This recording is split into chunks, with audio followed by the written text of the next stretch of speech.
اور اب ایک اور شخص جو ہے ہمارے خاص طور پر سب کانٹیننٹ کے ہورائزن پر نمودار ہوا ہے، ڈاکٹر ذاکر نائک، خصوصاً ڈاکٹر عیسیٰ احمد. جب میں ملنے ان کو آیا تھا 51 میں بولا کیوں ہے؟ میں بولا اسلامک ادارے دیکھنا ہے. بولے آپ کو پاکستان میں ادارے ملیں گے، اسلام نہیں ملے گا. اور وہ بہت عرصے سے چینل کے اوپر میرے جو دروس ہے قرآن مجید کے وہ دکھا رہے ہیں.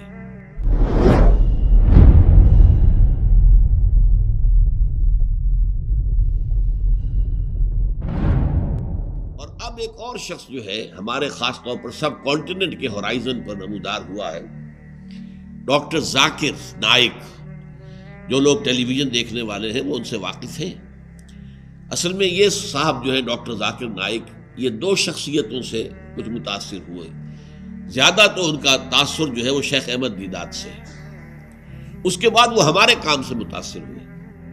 آج سے 10-12 سال پہلے آئے تھے یہاں لاہور، مجھ سے ملاقات کی اور 60,000 روپے کے میرے کیسٹ آڈیو ویڈیو وہ لے کر گئے، اور انہوں نے بلکہ کہا کہ جو اعلیٰ ترین کیسٹ ٹیپ ملتی ہو بازار میں اس پر مجھے تیار کروا کے دیں.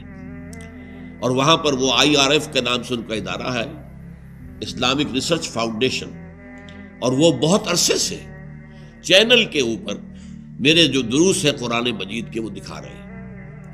8,000 فیملیز، کئی سال پہلے مجھے بتایا گیا تھا کہ 8,000 فیملیز ہفتے میں 2 دفعہ آپ کا درس جو ہے وہ دیکھتے ہیں ویڈیو اس کے اوپر، ٹیلی ویژن کے اوپر. تو وہ ان کا انداز جو ہے وہ مجادلے کا ہے، مناظرے کا نہیں ہے.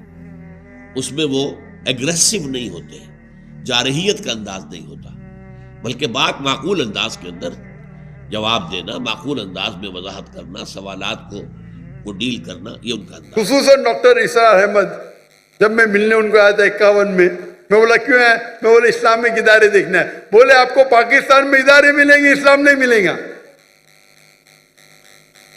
اللہ ان کو جنت نصیب فرمائے، جنت اعلیٰ، جنت فردوس. مجھے ایک پاکستانی ابھی کل ملا، بولا ڈاکٹر صاحب جب ڈاکٹر عیسیٰ احمد صاحب زندہ تھے ہمیں ان قدر ہی نہیں کی، ابھی مرنے کے انتقال ہونے کے بعد ہم سنتے تو جو نے 20 سال پہلے کہا وہ ابھی صحیح آ رہا ہے. پاکستان کے بارے میں تو چھوڑو، ہندوستان کے بارے میں ڈاکٹر عیسیٰ احمد کہتے تھے BJP 2 سیٹ ہے وہ ہندوستان کو رول کریں گے. کیا کون سوچ بھی نہیں سکتا تھا خواب میں. یہ ڈاکٹر عیسیٰ احمد صاحب کی دور اندیشی ہے، فار سائٹڈنس. جب BJP کی 2 سیٹ تھے اس ٹائم کہا کہ BJP ہندوستان کو رول کریں گی. ان کو ہسٹری کے اوپر مہارت تھی. تو یہ کہنا کہ کیا علماء ناکامیاب تھے، میں یہ کہوں گا کہ افسوس کی بات ہے ان کو سننے والے نے ان کی عزت نہیں کی. اس وقت میں ہندوستان سے ملنے آیا ڈاکٹر عیسیٰ احمد صاحب کو اور ان کی ساری کیسٹیں لی، اور اس وقت بھی مجھے 3 چیز کرتے ڈاکٹر عیسیٰ احمد صاحب. ایک ہوتا ہے کہ تفسیر قرآن، ترجمہ قرآن پڑھتے تھے، قرآن کو دعوت کو پھیلاتے تھے. دوسرا اصلاح کرتے تھے، شرک، اقسام شرک، راہ نجات، کئی تقریر. اور تیسرا ان کا تھا پالیٹکس. اور مجھے پالیٹکس سے زیادہ شوق نہیں ہے. ابھی ہجرت کرنے کے بعد شوق ہو گیا کیا میں کوشش کر رہا ہوں میں دعوتی کام کروں پالیٹیشین کے ساتھ. اللہ نے موقع دیا. ابھی جب میں سنتا ہوں ڈاکٹر عیسیٰ احمد صاحب کیا کہتے ہیں، اس ٹائم میں ان کے کیسٹ قرآن کے اوپر تھے، فوراً سن لیتا تھا. اگر اصلاح کے اوپر سن لیتا تھا، پالیٹکس میں تو پالیٹیشین نہیں ہوں، تھوڑا سن لیتا تھا، بند کرتا تھا. ابھی میں سنتا ہوں تو ان کی دور اندیشی، فار سائٹڈنس اتنا ہے کہ 95 میں کہا جو ہندوستان میں 20 سال بعد ہوگا.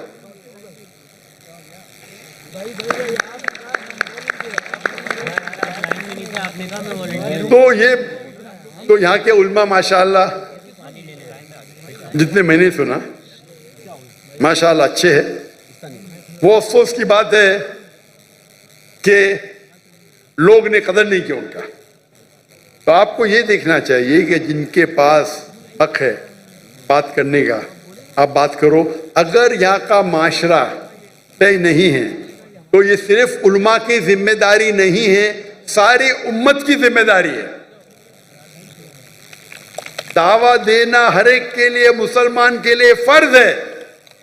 اگر آپ دعوت نہیں دیں گے تو جنت میں نہیں جائیں گے. سورہ العصر کے ساتھ، سورہ عصر، سورہ نمبر 103 آیت نمبر 1 2 3. والعصر، اللہ تعالیٰ وقت کی قسم کھاتے، ان الانسان لفی خسر، بے شک انسان خسارے میں ہے، لاس میں ہے. سوا الا الذین آمنوا وعملوا الصالحات وتواصوا بالحق وتواصوا بالصبر. صرف وہ لوگ خسارے میں نہیں ہیں جو لوگ کے پاس ایمان ہے، عمل صالحات ہے، وتواصوا بالحق، لوگوں کو دعوت دیتے ہیں، وتواصوا بالصبر.